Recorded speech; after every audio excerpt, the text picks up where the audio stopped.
Isinusumpa kita, gagantihan kita, susunugin ka sa impyerno. Hindi ko malilimutan ang tinig na iyon, malamlam, puno ng galit na parang usok na dahan-dahang tumatagos sa balat. Ako nga pala si Pedro. Noon, driver at bodyguard ako sa mansyon ng mga Ramona, o mas kilala sa amin bilang asyenda ng mga Ramona. Kung may kwento kayong inisip na kababalaghan at karahasan, doon nagsimula ang lahat. Sa isang sapatos, sa isang sigaw at sa isang pananalitang parang sumpa. Sabihin niyo kung gusto niyong marinig ang buong kwento. Kung oo, mag-subscribe na muna. Huwag muna kayong aalis. Kailangan ko kayo hanggang sa dulo ng sabi-sabi ng aming baryo. Lumaki ako habang panahon sa paligid ng malalaking upuan at masinit na hagupit ng salita. Ang may-ari ng asyenda, si Doña Ramona, kilala sa kataasan ng kanyang ari-arian at sa kapal ng pagkukunot ng noo. Mataas ang posisyon niya sa bayan. May lupa, may impluwensya at umiikot ang buhay ng marami sa kanyang pamumuno. At si Isabel, ang anak niya, ang kakaiba.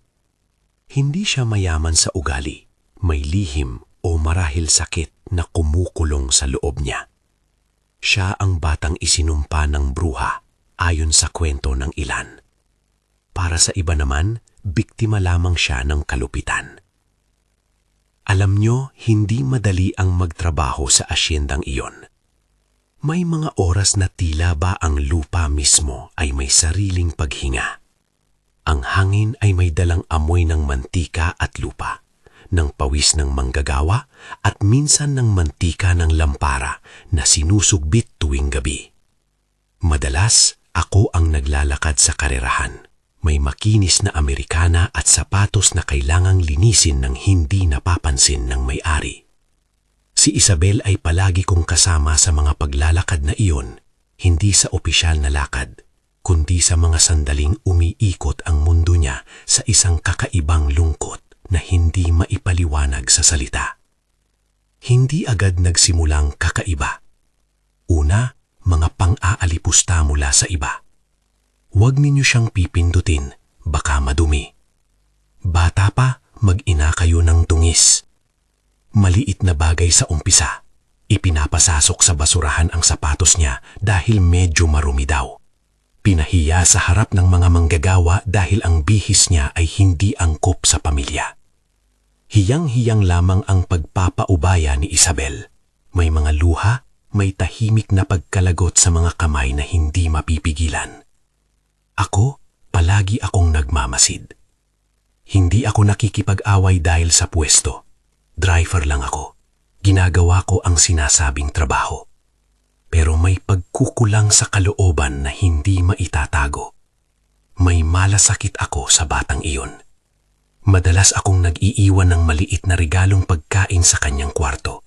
O di kaya'y sinusurpresa siya ng mainit na tsokolate tuwing ambon. Hindi iyon lumulusot sa mata ng iba, pero nangyari.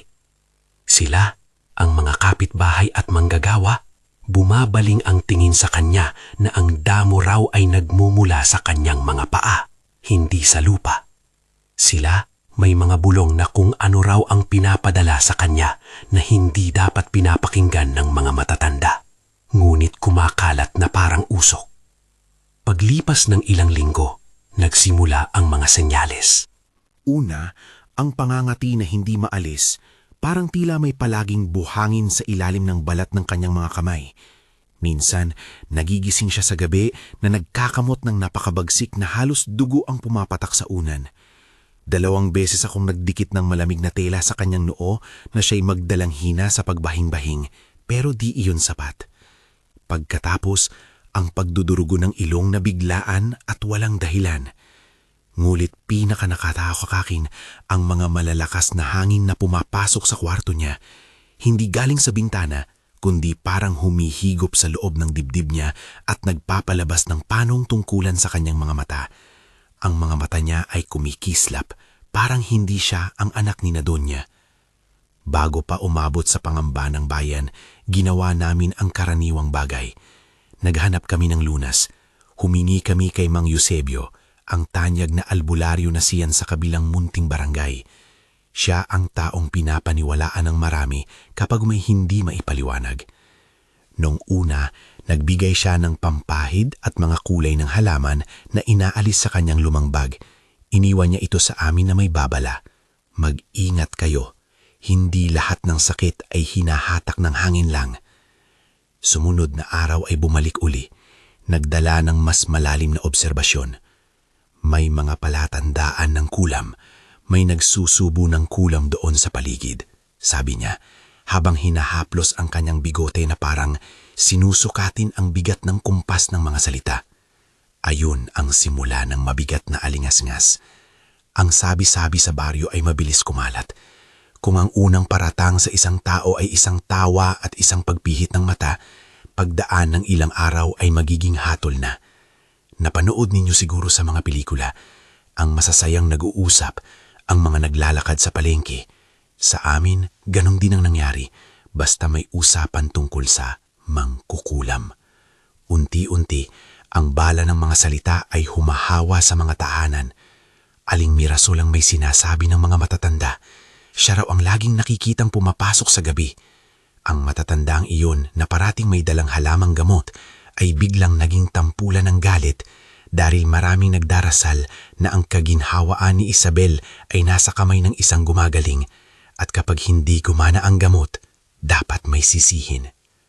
Pero meron akong alam na hindi nila alam. Nakita akong kakaiba sa gabi bago nasunog ang kubo ni Aling Mirasol.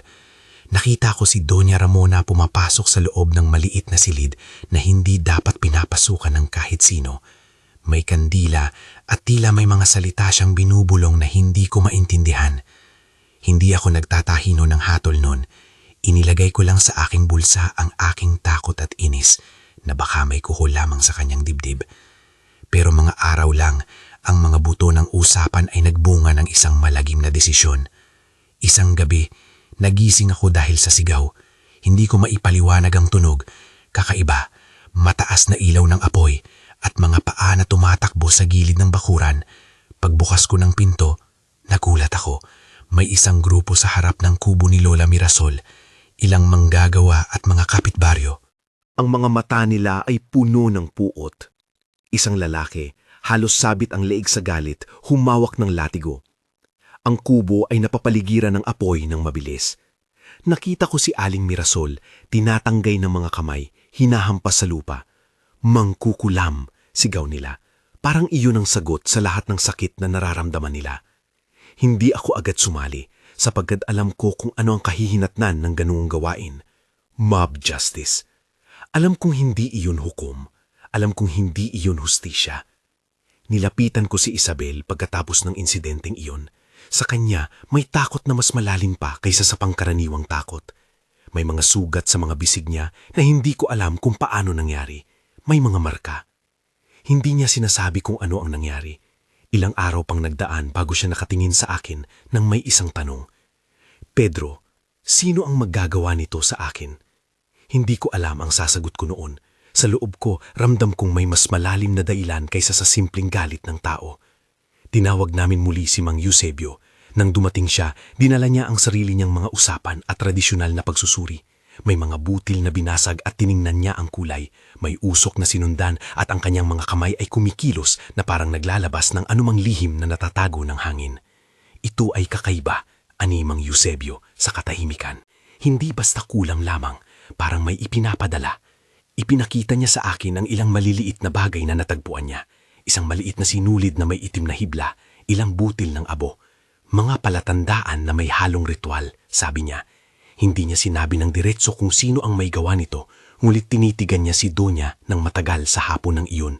Parang sinusubok ang mga kamay at ang konsentrasyon ng isang tao laban sa alinlangan. Nang dumating ang mga kabaro ng kaganapan, nagkaroon ng galit. Bumuhos ang mga tanong. Bakit lumalala ang estado ni Isabel? Bakit hindi nawala ang mga sugat? May kilig na kumalat ng mga masasamang haka-haka.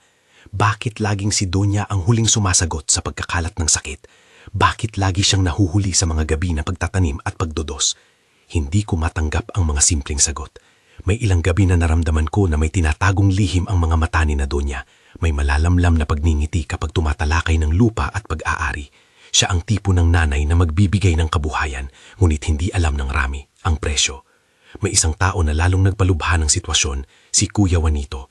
Siya ang kasintahan ni Isabel nung hindi pa masyadong kumukuha ng pansin ang manggugulong dalaw. Malapitan siya sa mga manggagawa at madalas naririto sa mga usapan na nagpapalakas ng galit.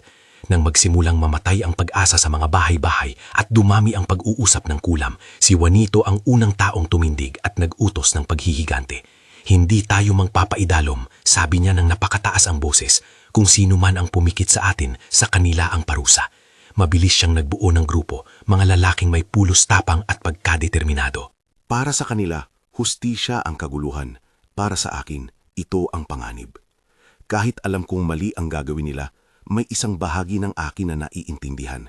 Kapag buwan ng kaguluhan, ang tao ay humahanap ng kasagutan kahit hindi ito wasto. Ngunit may hangganan ng pag-intindi sa akin. Nakita ko ang plano nila na panghuliin si Aling Mirasol at itulak sa apoy. At doon nagsimula ang paglalaban sa pagitan ng karahasan na nag-aalipusta at ang pagnanais kong protektahan ang inosente. Hindi ako tumahimik.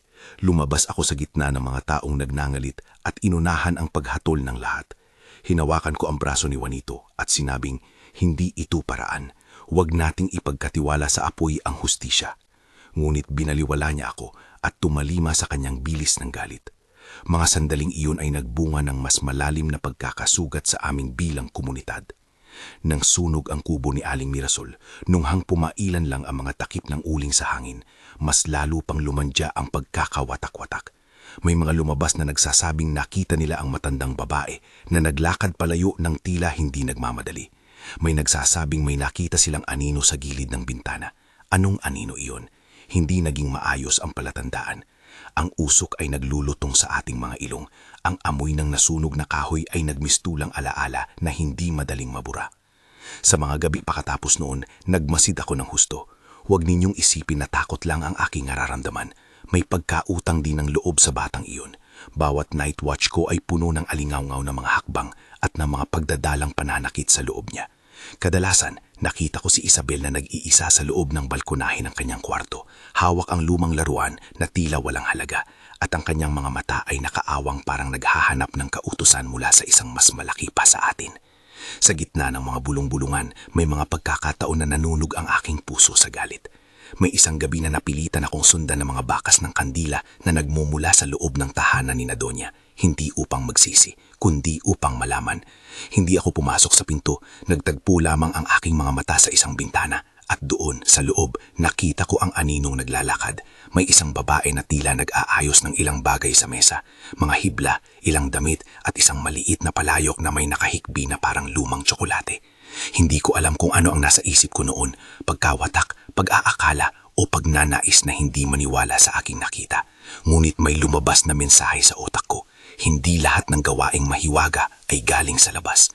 Minsan, ang mga sumpa ay manggagaling sa loob ng tahanan. Dito nagsimulang pumasok ang kakaibang ideya. Kung totoong may naipapadala, baka hindi ito galing sa gilid ng baryo. Baka galing sa may pinakamataas na upuan. Hindi iyon madaling sabihin sa labas. Ang pag-akusa sa isang Donya ay parabang paglalapit sa pagsabog ng isang bomba. Ngunit ang mga palatandaan ay tila nagtuturo, kahit pa ang mga mata ng marami ay umiiling tumingin. Nasasakupan ng kapangyarihan ng takot, at ang takot ay nag-iiwan ng mga nasirang buhay. Sinunod namin ang mga bakas ng may takot at pag-asa. Sa tulong ni Mang Eusebio at ilang matapang kapitbaryo, nag-umpisa kaming magtanong ng tahimik. Bakit lagi may kandila sa kwarto ni Donya kapag naglalakad ang hangin patungo sa bahay ni Isabel? Bakit may maliliit na hibla sa bulsa ng isang kurtina na hindi mapatay kung hindi dahil sa init ng apoy? Habang iniiwasan ng mga sagot na pinakamaikli, nakakuha kami ng sapat na lakas upang dumaloy sa mas malalim na usisa. Ngunit ang mas masalimuot sa lahat ay si Isabel mismo. Hindi siya ang uri na magmamarcha ng kanyang sarili sa gitna ng kalsada at iwiwasak ang pangalan ng kanyang ina. Ako na ang kabilang sa kanya, hindi niya gustong lumabas ang lihim. Maliwanag na may pagkakabuhay pa rin sa kanya. May bahaging ayaw niyang mawala ang kanyang pagkain kahit na sino man ang dahilan ng sakit niya. Naroon ang isang panloob na digmaan, pag-ibig sa ina, at ang takot na mapanagot iyon sa mga kamay niya. Sa gabing iyon, habang kaming nagbabantay sa lampas balkon ni Isabel, may narinig kaming pag-iyak. Hindi malakas, hindi rin tahimik. Ang uri ng iyak ng taong walang lakas sa mundo. Dahan-dahang bumagsak ang ulap sa lungkot ng gabi, at sa ilalim ng liwanag ng buwan, nakita ko ang isang maliit na karton na may puting sinulid nang dumulas sa gilid ng bakuran. Kinuha ko ito at nakita ko ang isang selyo. May ukit na kakaiba, parang simbolo ng lupa at kamay na nagsasapupo. Hindi ko matanto agad ang kahulugan, pero alam kong ito ay may importansya. Nang hinutulan ko iyon, parang may kumulog sa dibdib ko. May nais na maglalantad ng isang malalim na lihim. May mga bagay na hindi agad lumalabas sa salita. Ang lahat ng palatandaan, mga hibla at maliit na selyo na iyon ay tila nagbubuo ng isang larawan na hindi pa namin kayang tapusin. Alam namin ang sinasabi ng bayan, aswang. Ngunit para sa akin, ang aswang ay isang pangalan lamang ng takot. Ang tunay na aswang, kung mayroon man, ay maaaring nakasilip sa loob ng bahay na pinamumunuan ng isang donya. Hindi ko kayo bibiguin. May mga gabing sumapit na parang mababa ang lahat.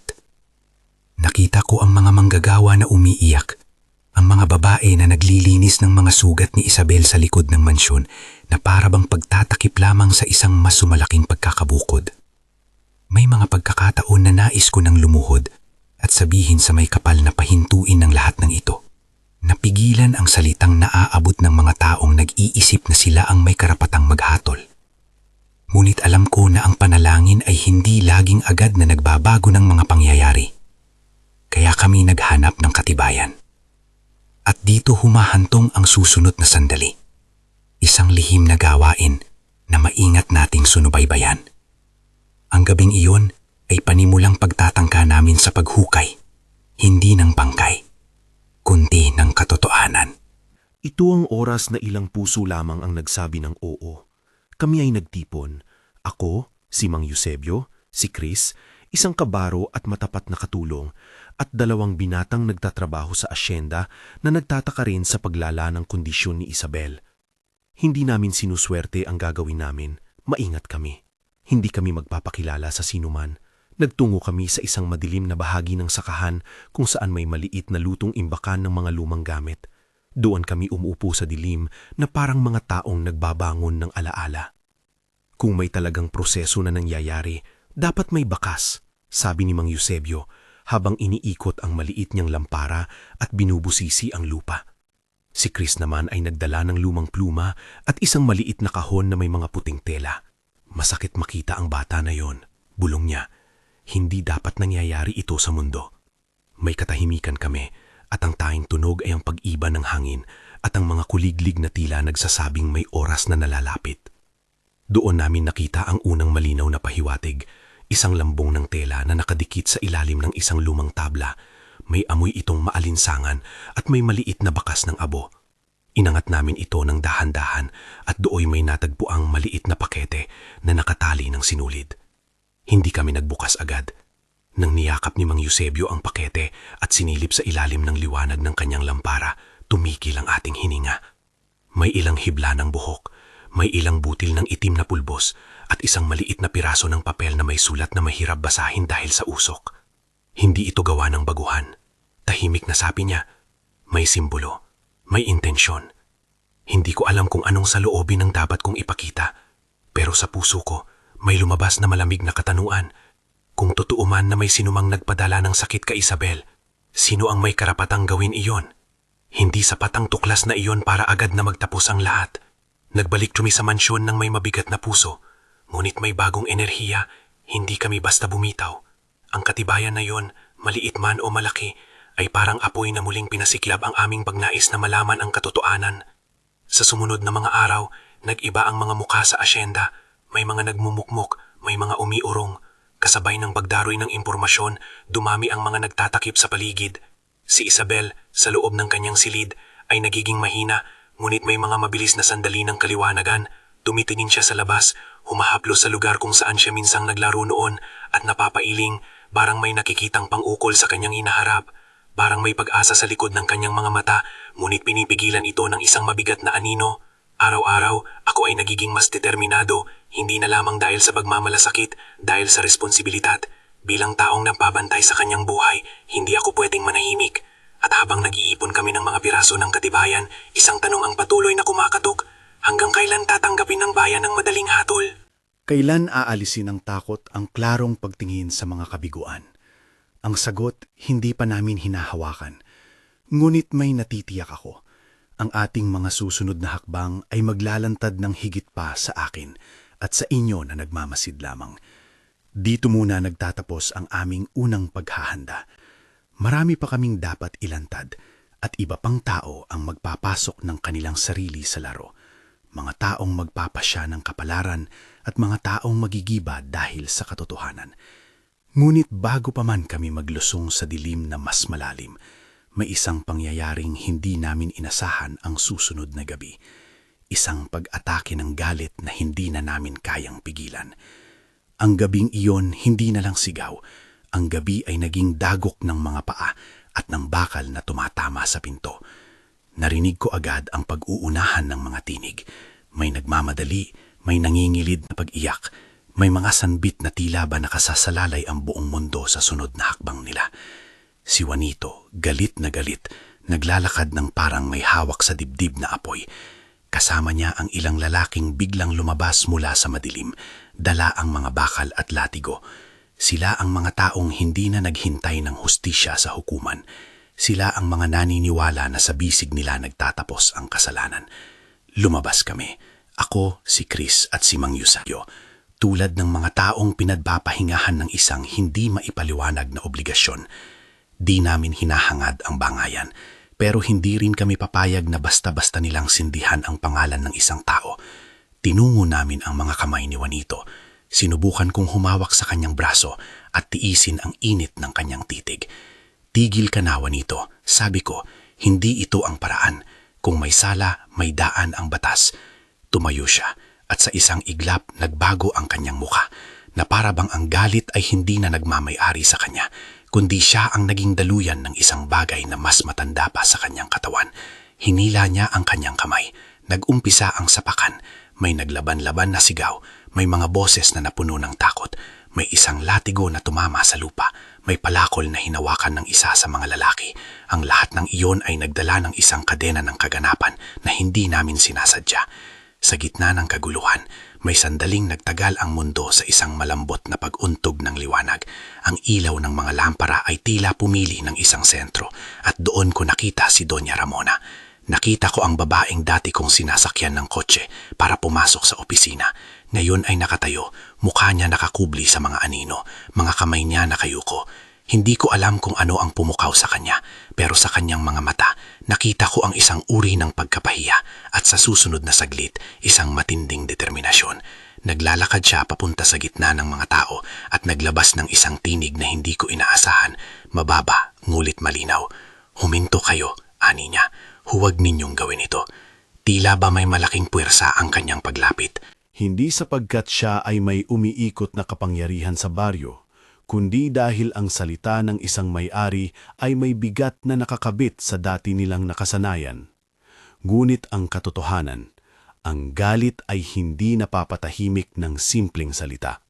Sa halip, ang galit ay napasiklab. Nag-umpisang magkakahalo-halo ang mga pangyayari. May naguntog, may tumilapon. May isang pagkasalubong ng kamay sa mukha ni Juanito at doon hindi sinasadya na tilapon siya sa isang palakol na nakasabit sa sahig. Hindi ko nais na sabihin na may sinadyang nangyari.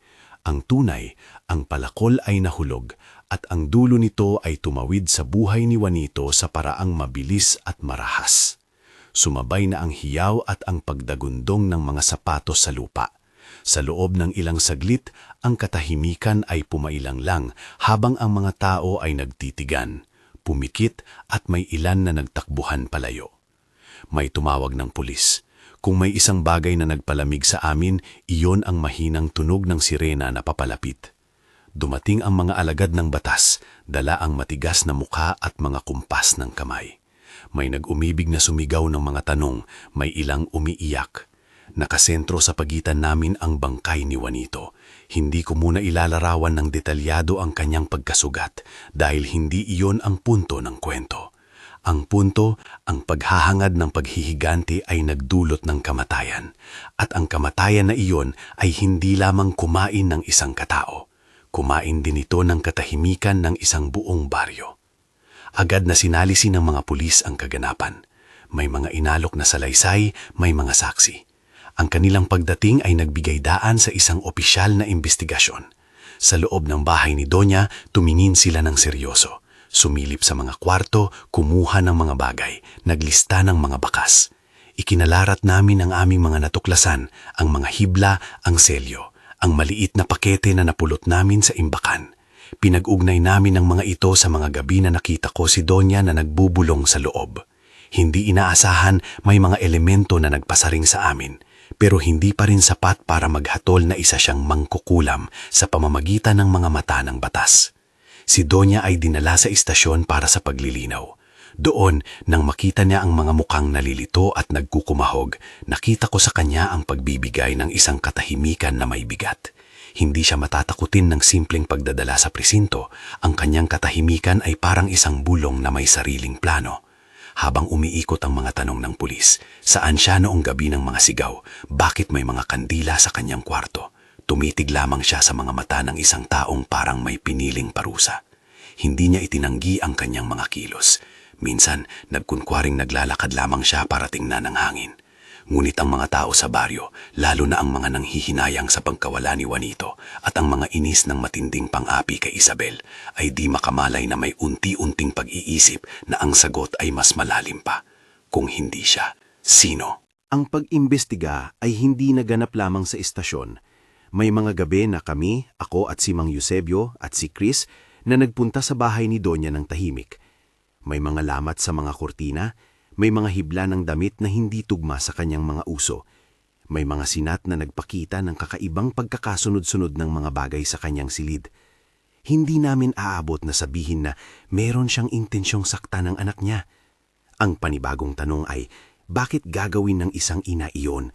Ano ang puwersang humihikayat sa isang taong ginagabay ng pagmamay-ari, ng kayamanan at minsan ng kawalan ng pagpapahalaga sa iba para magbayad ng ganong kapait? May mga tao ring nagsimulang magbalik loob.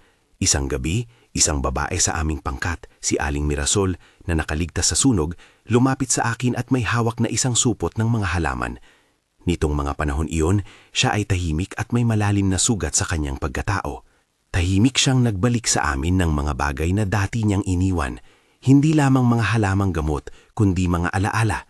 Hindi lahat ng lumilipas ay dapat sunugin, sabi niya, na para bang humahaplo sa buong pangyayari ang kanyang mga salita. Mga kabataan, ang pagkaunawa ay dapat muling buuin. Ang kwento ni Juanito ay naikli at naging isang bagay na iniwan sa ulat ng pulis. May mga nagsabi na ito ay aksidente. May mga nagsabi na ito ay isang pagkakamali ng mga kamay. Pero sa mata ng baryo, ang pagkamatay niya ay patunay ng pagkalito na kung minsan ang pagnanais ng paghihiganti ay walang pinagkaiba sa mismong halimaw na ating hinahanap. May mga tahol na nagsabing ang kamatayan niya ay dulot ng aswang na may naglambu-labong espiritu sa gitna ng kagutuman sa hustisya. Ako, natutunan na ang salita ng tao ay madalas na nagiging maikling palaso, madalas pataas, paminsan pababa, pero ang resulta ay palaging sugatan. Hindi naglaon, may panibagong piraso ng katibian na lumitaw. Isang araw, natagpuan ng mga pulis ang isang maliit na kahon na inilibing malapit sa bakuran ng mansyon. Hindi namin alam ito noon, wala kaming alam kung kailan inilagay o sino ang naglatag. Nang buksan nila, may laman itong mga bagay na hindi maikukubli. Mga hibla na tugma sa mga nakita ni Mang Eusebio, mga palamutin na may ibang amoy at may isang maliit na papel na may sinulat na pangalang kami ay hindi magkakasama nag-isip. Ang papel ay may marka na parang pirma, ang pirma ng isang may-ari ng lupa. Ang pagkakatuklas na iyon ay nagpagulong muli ng mga tanong. Kung mayroong sinadyang gawa, sino ang sasagot? Kung may pag-utos, sino ang nagtalaga? Tinawag muli ang Donya. Sa pagkakataong iyon ay nakaupo siya sa maliit na silid ng istasyon. May mga krus ang nakabitin sa pader at may liwanag ng araw na tumatago sa mga bintana. Nang tiningnan niya ako, panay ang pasakit sa kanyang mga mata pero may kakaibang liwanag, parang isang taong nagbabalik ng isang sumpang pinipigilan. Pedro, sabi niya ng malumanay, alam mo ba kung ano ang pinakamasakit sa isang ina? Pinilit kong hindi pumigil sa aking paghinga. Sinagot ko siya nang hindi ko lubos na alam kung ano ang sasabihin. Hindi po ako nakakaalam sa lahat, Donya. Pero alam ko na hindi dapat magdulot ng ganito ang sinuman. Lalo na akong anak ang nasa gitna. Tumingin siya sa akin na parang bumabalik sa mga lumang alaala. Ang anak, ani niya. Ang anak ang dahilan ng lahat. Nagpatuloy siya. At ang kanyang mga salita ay unti-unting lumabas na parang nagbabawas ng isang bigat. Kwento ng takot, kwento ng pangamba, at kwento ng pagbabayad. Hindi ko inaasahan ang susunod. Buong malumanay niyang inamin na may mga ritual siyang ginamit para sa asyenda. Hindi niya sinabing simple o madali. Hindi rin siya nagbigay ng mga detalye na magiging guhit ng isang instruksyon. Sa halip, sinabi niya na may mga bagay siyang ginawa sa ilalim ng takot na mawala ang kanilang posisyon at yaman. Sinabi niya na noon ay naniwala siya na ang kapangyarihan ay paraan para mapalago ang lupa, na may kapalit itong hinihingi. Ang pagamin niya ay hindi simpleng pagamin ng kasalanan. Ito ay isang pag-iyak. May lumabas na mga saloobin tungkol sa pagkawala ng anak, pagkakahiwalay ng pamilya, at pag-asang may babalik ang kalagayan. Habang nagsasalita siya, tila gumigiba ang dating matigas na isip ng mga nakapaligid. May mga pulis na tumingin sa kanya na para bang nanghihinayang. May mga kapitbaryo na lilumpo ang mga labi. Pero higit pa sa lahat, nakapanibagong sakit ang bumalot sa akin. Isang timpla ng galit, pagkalito, at isang hindi maalis na pakiramdam ng daladalang pananagutan. Hindi nagtagal. Dumating ang isang sandali na hindi ko malilimutan. Nagkaroon ng isang di inaasahang tagpo sa gitna ng aming maliit na grupo. Si Donya, na nasa gitna ng mga taong dumadami ang galit at awa, ay nakaawang ang mga kamay at humiling ng katahimikan. Kung may kailangang ibigay upang matigil ang sakit, ani niya, ako na lang. Hindi ko hihingin sa iba pa. Tahimik ang lahat. Ito ang inimumungkahi niya. Isang sakripisyo. Ngunit ang pagkaiba ng kanyang inaalok ay hindi basta pagbabayad ng material na halaga. Ang kanyang panawagan ay may dalang anino ng mga ritual.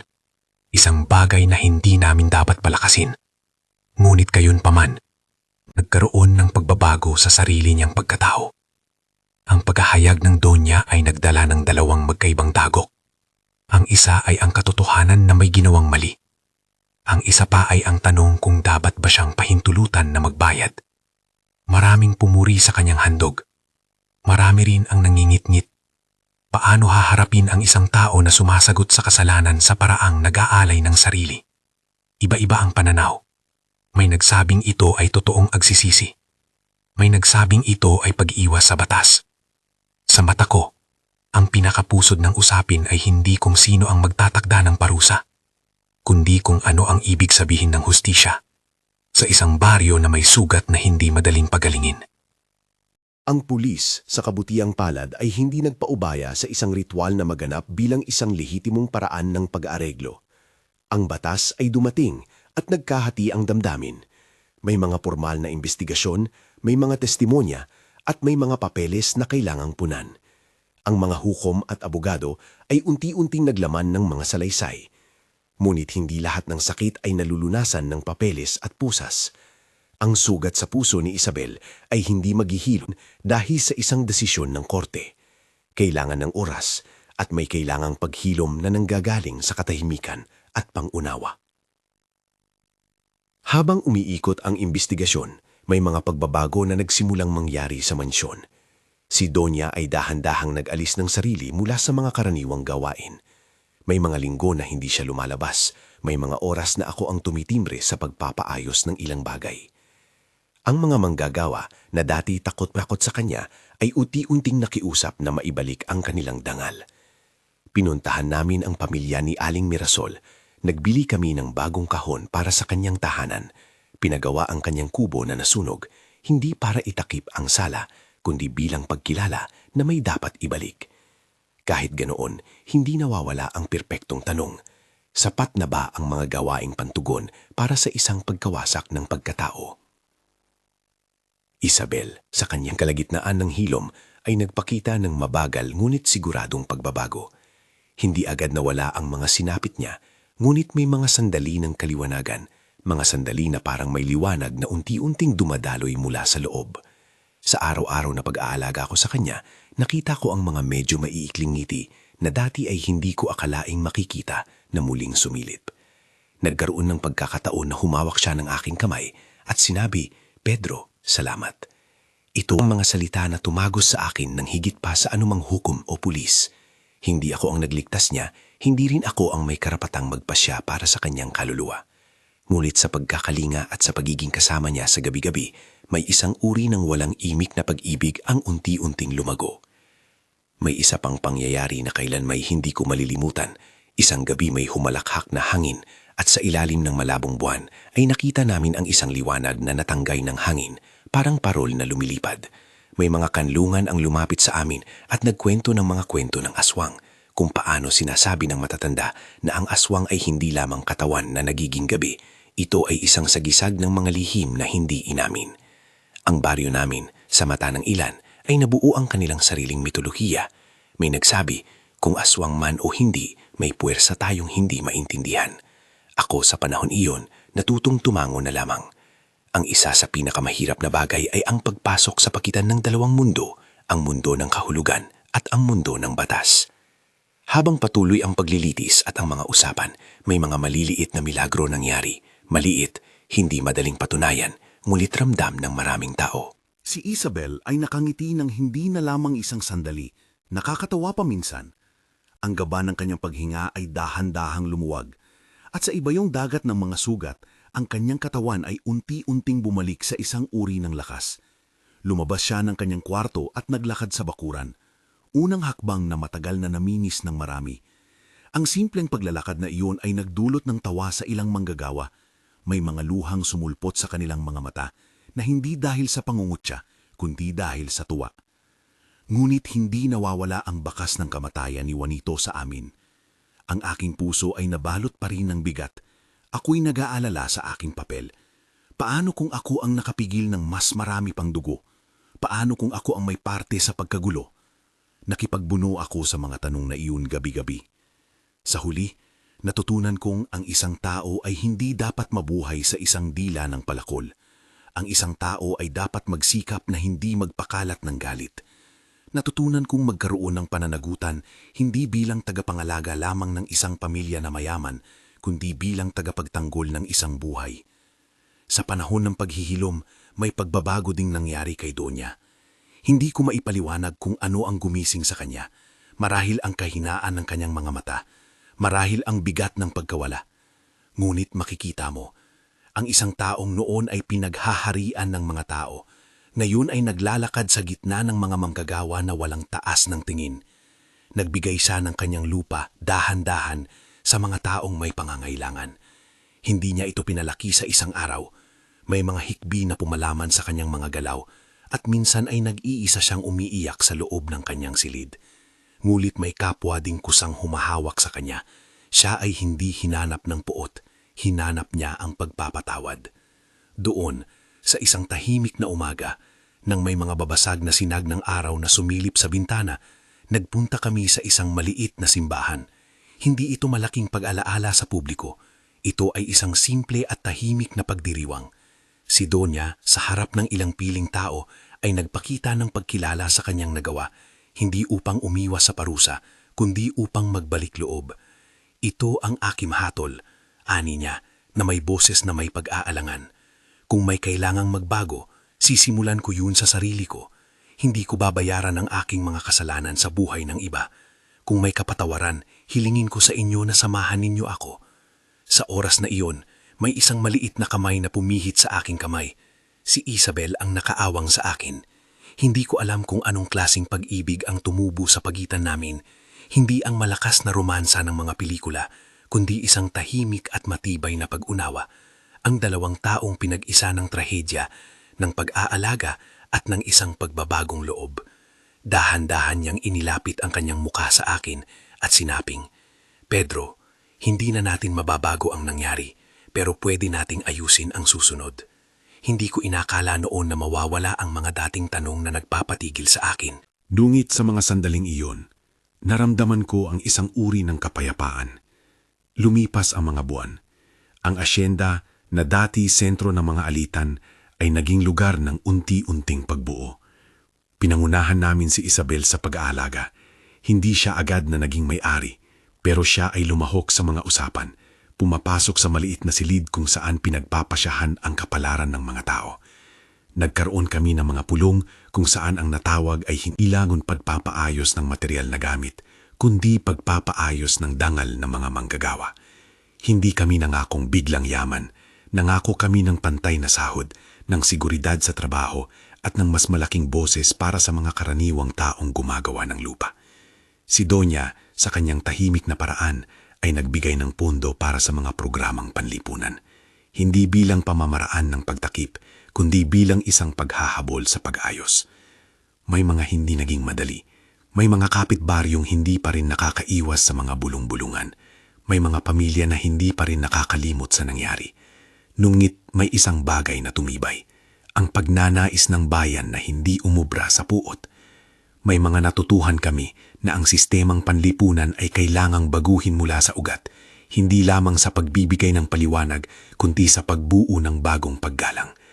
At si Isabel, ang batang isinumpa ng bruha ayon sa mga kwento, ay unti-unting bumalik sa kanyang sarili. Nagtrabaho siya sa mga lupain, hindi upang palakihin ang kanyang posisyon, kundi upang alalayan ang mga manggagawa. Nakita ko siyang naglilinis ng sapatos ng isang bata sa isang piyesta. Nakita ko siyang nag-aayos ng maliit na butas sa bubong ng isa sa mga kubo.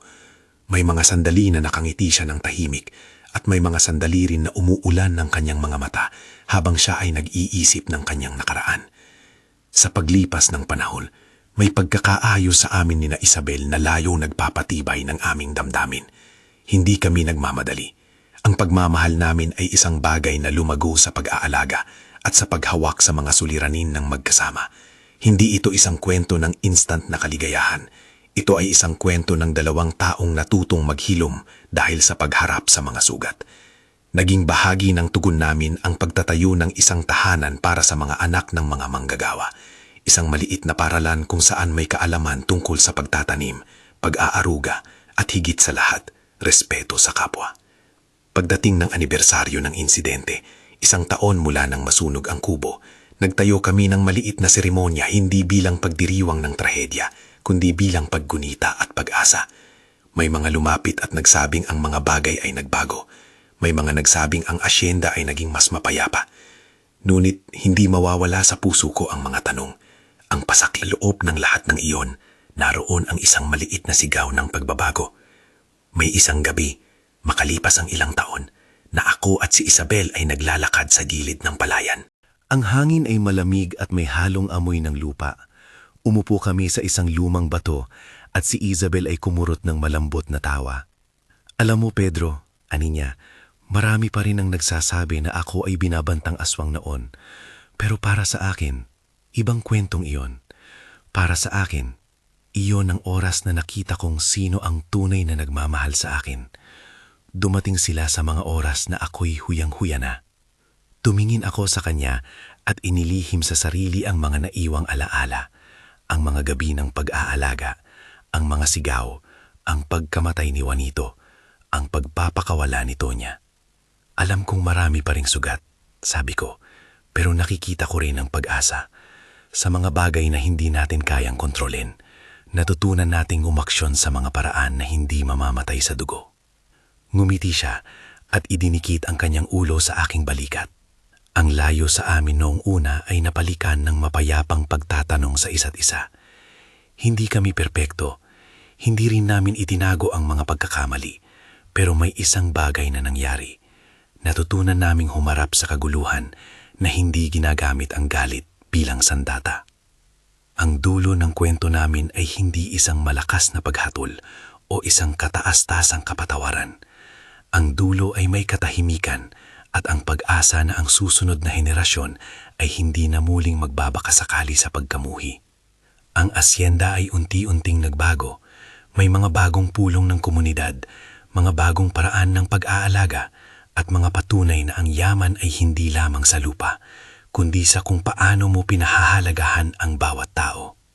Marami pa ring nagdadasal sa gabi para sa mga diwa. May mga naniniwala pa rin sa aswang. May mga nagsasabing ang sumpa ay talagang babalik sa nagpadala. Ako ay hindi nagsasabing wala ang mga bagay na iyon. Sinasabi ko lang na sa amin, ang sumpa ay nawasak sa pamamagitan ng pagpili. Ang pagpili ni Donya na magbago, ang pagpili ng bayan na magbigay ng pagkakataon na makabawi, at ang pagpiling magturo sa mga anak na huwag gawing sandata ang takot. Minsan may dumadating na mga bagong kwento sa amin. Mga bata na naglalaro sa gabi ay bumibiyag ng mga kwento ng multo at aswang, at ang matatanda ay nakangisi at nagsasabing ang tunay na aswang ay ang kasakiman. Ako, sa mga gabing iyon, napapangiti at iniisip na ang aming kwento ay isang paalala. Ang tunay na panganib ay hindi palaging sa labas. Minsan, ito ay nasa loob, sa mga salitang sinasabi natin, sa mga gawaing minamanipula natin, sa mga lihim na tinatago natin sa likod ng yaman.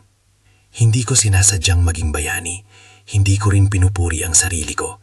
Isa lang akong lalaki na nagmalasakit sa isang batang babae at piniling lumaban hindi para sa reputasyon kundi para sa buhay. Kung may natutunan ako, ito ay ang halaga ng pagiging tao, ang pag-ako ng responsibilidad, ang pagbibigay ng pagkakataon sa pagbabago at ang pag-ibig na hindi sumusunod sa hangganan ng lipunan. Kung may isang huling bagay na hihilingin ko, iyon ay hindi para sa akin. Hihilingin ko para sa sinumanang makikinig. Huwag agad hatulan ang ibang tao. Huwag agad sisihin ang pinakamakahirap na sagot.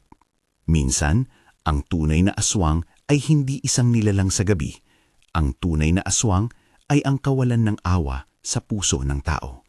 At ang pinakamagandang pangyayari ay iyon kapag piniling palitan ang galit ng pag-unawa.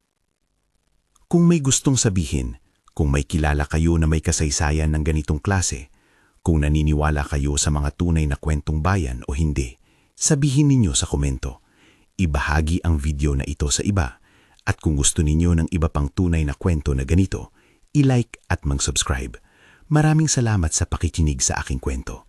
Sa kwento ng batang isinumpa ng bruha, ng Panginoon ng mga lupain, at ng mga pusong nagpilit maghilom.